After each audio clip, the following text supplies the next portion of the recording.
हरियाणा सरकार ने कश्मीरी पंडितों को बहुत बड़ी राहत दी है।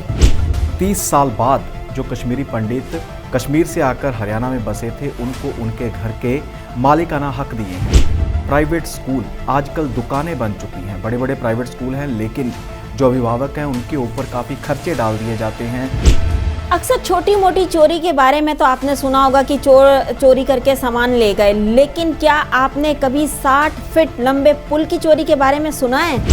और हैरानी की बात है कि 60 फीट लंबे पुल को वो जेसीबी के साथ उखाड़ कर लेके गए हैं। सिर्फ उसके 1-2 अंश बचे हैं।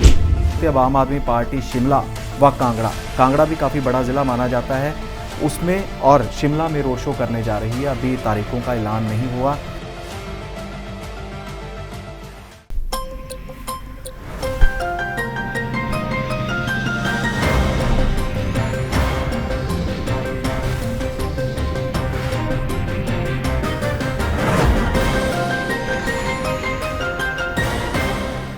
नमस्कार, D5 चैनल हिंदी के प्रोग्राम खुलासा न्यूज़ का मैं वंदना आप सभी दर्शकों का स्वागत करती हूं।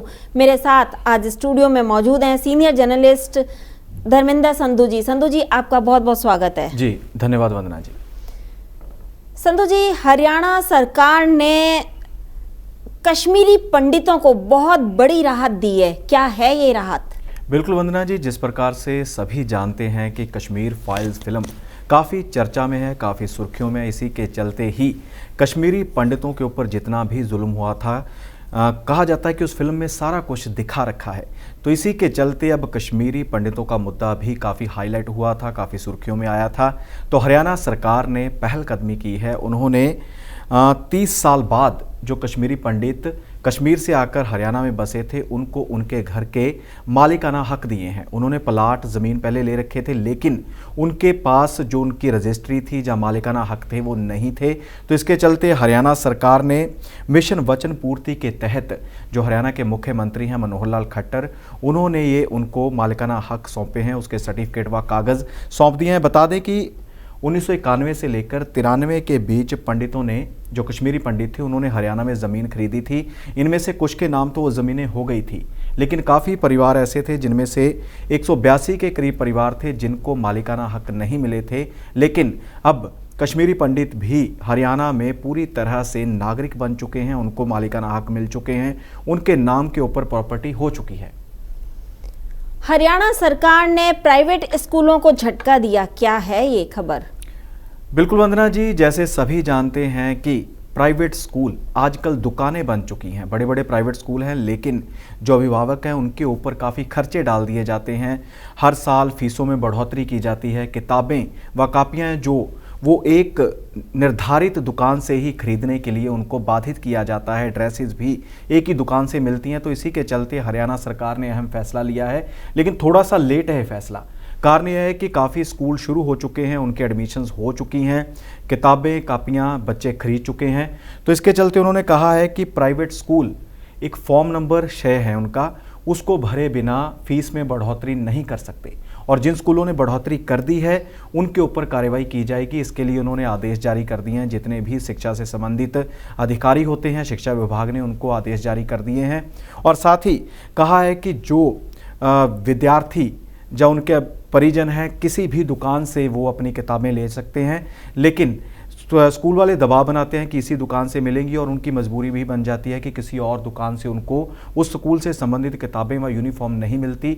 अब देखना होगा कि हरियाणा सरकार का जो फैसला है वो निजी स्कूल या प्राइवेट स्कूल उसके ऊपर कितना अमल करते हैं और किस प्रकार से इस प्रक्रिया को सामने लाया जाता है। अक्सर छोटी मोटी चोरी के बारे में तो आपने सुना होगा कि चोर चोरी करके सामान ले गए, लेकिन क्या आपने कभी 60 फीट लंबे पुल की चोरी के बारे में सुना है?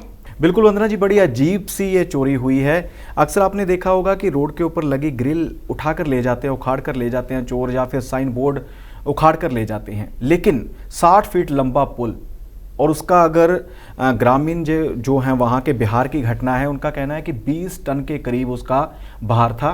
और उसके पैरेलल एक पुल नया बनाया गया था। ये पुराना पुल था जो काफ़ी जर्जर हालत में था, लेकिन इसको भी चोरों ने निशाना बनाया। और हैरानी की बात है कि 60 फीट लंबे पुल को वो जेसीबी के साथ उखाड़ कर लेके गए हैं। सिर्फ उसके 1-2 अंश बचे हैं। जिनके ऊपर वो पुल था, और दूर से बिल्कुल साफ हो चुका है वो पुल, लोहे का और सामान का पुल बना हुआ था। बता दें कि बिहार के रोहतास जिले के नासरीगंज इलाके की घटना है।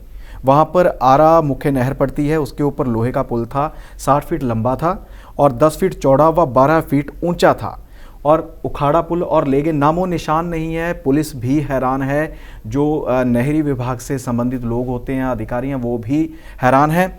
और बता दें कि 1972 से 75 के बीच ये पुल का निर्माण किया गया था।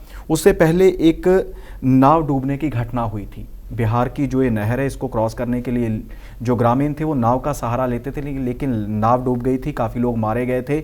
उसके बाद लोहे के पुल का निर्माण किया गया था।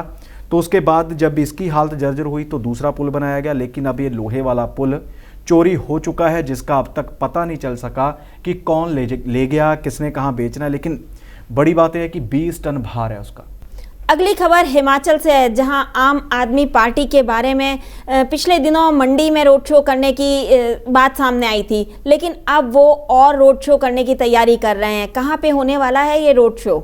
बिल्कुल वंदना जी, आम आदमी पार्टी की पंजाब में बड़ी जीत हुई है। पंजाब में आम आदमी पार्टी सरकार बना चुकी है, 92 सीटें उन्हें मिली थी, काफ़ी बड़ी लीड के साथ उन्होंने जीत हासिल की है। इसी के चलते आम आदमी पार्टी को अब उम्मीदें हैं कि जो हमारे पड़ोसी राज्य हैं, खासकर हरियाणा और हिमाचल, उसके ऊपर उनकी नज़रें टिकी हुई हैं। इसी के चलते ही अब आगे कदम बढ़ाती नजर आ रही है आम आदमी पार्टी। और मंडी में शो किया गया था, रोड शो था, इसी के चलते काफ़ी लोगों का समर्थन मिला। जितनी भी तस्वीरें आई, जितनी भी वीडियोज़ आई, तो काफ़ी खचाखच सड़कें भरी हुई थी। और आम आदमी पार्टी के जो दिल्ली के मुख्यमंत्री हैं अरविंद केजरीवाल और पंजाब के मुख्यमंत्री हैं भगवंत सिंह मान, तो उन्होंने इस रोड शो की अगुवाई की थी, नेतृत्व किया था, तो काफ़ी अच्छा रिस्पांस मिला है। इसी के चलते अब आम आदमी पार्टी शिमला व कांगड़ा भी काफ़ी बड़ा ज़िला माना जाता है, उसमें और शिमला में रोड शो करने जा रही है। अभी तारीखों का ऐलान नहीं हुआ, लेकिन जिस प्रकार से आम आदमी पार्टी अपनी बढ़त बनाती हुई नजर आ रही है, और इसका सबसे बड़ा कारण माना जा रहा है कि आम आदमी पार्टी के जो हौसले बुलंद हुए हैं वो पंजाब में जीत के बाद हुए हैं। माइनिंग माफिया आजकल बहुत ज़्यादा सक्रिय है। माइनिंग माफिया को लेकर पंजाब सरकार ने क्या ऐलान किया है? बिल्कुल जी, माइनिंग माफिया, जिस प्रकार से रेत के रेट बढ़ रहे हैं, खनन माफिया बढ़ता हुआ दिखाई दे रहा है। इसी के चलते ही धरती को भी नुकसान पहुंचता है। काफ़ी कम रेट पर जो है वहाँ की जो माइनिंग की जाती है और लोगों को ऊंचे दाम के ऊपर ये रेत बेची जाती है। और बीच में जो लोग आते हैं, जो माफिया कहलाते हैं, जो पर्ची सिस्टम चलाते हैं या फिर तंग परेशान करते हैं, जानबूझकर रेट बढ़ा देते हैं, तो उनके ऊपर पूरी तरह से नकेल कसने के लिए अब पंजाब सरकार काफ़ी सतर्क नज़र आ रही है। हरजोत सिंह बैंस हैं, वो नए खनन मंत्री बने हैं, उनके पास ये मंत्रालय है, तो उनके साथ और जो इस माइनिंग के डिपार्टमेंट के साथ जुड़े हुए अधिकारी हैं और वह ठेकेदार हैं, उनके साथ पंजाब के मुख्यमंत्री भगवंत सिंह मान की ओर से मीटिंग की गई है। उनको आदेश जारी किए गए हैं कि किसी भी प्रकार की नाजायज़ माइनिंग नहीं होनी चाहिए।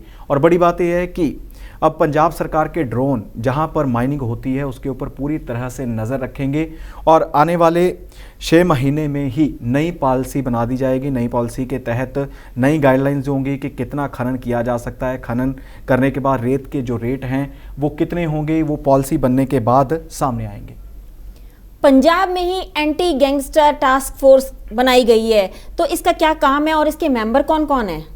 बिल्कुल वंदना जी, काफ़ी दिन पहले एक जो खिलाड़ी था कबड्डी का, उसकी मौत हुई थी, उसको कत्ल कर दिया गया था। तो इल्ज़ाम लगे थे कि गैंगस्टर्स हैं कुछ, उन्होंने कुछ लेन देन था, तो इसी के चलते संदीप सिंह नामक जो व्यक्ति था उसको मारा था। तो काफ़ी जो गैंगस्टर हैं वो वारदातें करते दिखाई दे रहे थे। चंडीगढ़ में भी एक गैंगस्टर मारा गया था। इसी के चलते ही अब पंजाब सरकार नई बनी है। भगवंत सिंह मान ने ऐलान किया था कि एंटी गैंगस्टर टास्क फोर्स बनाई जाएगी और इसका जो नेतृत्व करेंगे वो बड़े अधिकारी को दिया जाएगा। तो इसी के चलते अब गठन हो चुका है इसका। और साथ ही बता दें कि प्रमोद बान हैं, एडीजीपी हैं वो, तो उनको इसकी कमान सौंपी गई है और साथ में 2 अधिकारी लगाए गए हैं। उनमें से लुधियाना के पुलिस कमिश्नर हैं गुरप्रीत सिंह भुल्लर, उनको साथ में लगाया गया है। उनको डीआईजी एंटी जो गैंगस्टर टास्क फोर्स है उसका डीआईजी लगाया गया है और साथ ही एआईजी लगाया गया है। गुरमीत सिंह चौहान जो सीनियर एआईजी हैं, सबसे पहले भी वो काफ़ी सक्रिय रहे हैं इन मामलों में, तो इन 3 बड़े जो दिग्गज हैं पुलिस के अधिकारी हैं उनको कमान सौंपी गई है और देखना होगा कि कितना इनको सहयोग मिलता है, कितने गैंगस्टर काबू में आते हैं, किस प्रकार से पंजाब का माहौल है वो शांत होता है। पंजाब की ही अमृतसर पुलिस ने हेल्प डेस्क बनाई है, इसका क्या फ़ायदा है? बिल्कुल वंदना जी, अक्सर आप भी जब ऑनलाइन शॉपिंग करते होंगे, ऑनलाइन पेमेंट्स करते होंगे तो एक मन में डर रहता है कि कहीं ऑनलाइन ठगी का शिकार ना हो जाए हम। तो इसी के चलते पंजाब की अमृतसर पुलिस ने पहल की है। उन्होंने एक ऐसे डेस्क की स्थापना की है जिसके ऊपर आप 24 घंटे 7 दिन, उन्होंने नंबर भी जारी किया, उसके ऊपर अपनी शिकायत कर सकते हैं। और साथ ही बात की जाए तो वहाँ के जो कमिश्नर हैं, पुलिस कमिश्नर हैं अमृतसर के, सुखचैन सिंह गिल, उन्होंने जब बात की गई उनसे तो उन्होंने बताया कि 24 घंटे से पहले अगर शिकायत पहुंचती है तो उसका निपटारा हो सकता है। कारण यह है कि जो भी बैंकिंग से संबंधित सेक्टर हैं या फिर पैसों का लेन देन करते हैं वो 24 घंटे में ही उस रकम को, जो आपकी रकम उड़ाई गई है, जो नौसरबाज होते हैं जो आपको ऑनलाइन ठगी का शिकार बनाते हैं, तो उसको रिकवर किया जा सकता है, उसको फ्रीज़ किया जा सकता है और ऑनलाइन ठगी से बचा जा सकता है। तो डेस्क का नंबर भी उन्होंने दे रखा है 97 811 30 811 और साथ ही 1930 टोल फ्री नंबर भी है। और जो अमृतसर में ही फ़िलहाल ये लागू होगा क्योंकि अमृतसर काफ़ी बड़ा शहर है, श्री दरबार साहब, हरमंदिर साहिब भी अमृतसर में है, बड़ी संख्या में लोग वहाँ पर पहुँचते हैं। सो पहलकदमी है, पहला एक सार्थक कदम माना जा सकता है पंजाब पुलिस का। धर्मेंद्र जी, अलग अलग खबरों पे अपना प्रतिक्रम देने के लिए आपका बहुत बहुत धन्यवाद। जी, आपका भी धन्यवाद जी। अगले एपिसोड में यानी कि ताज़ा तरीन खबरों के साथ कल फिर हम आपके सामने हाजिर होंगे खुलासा न्यूज़ का में। तब तक के लिए धन्यवाद।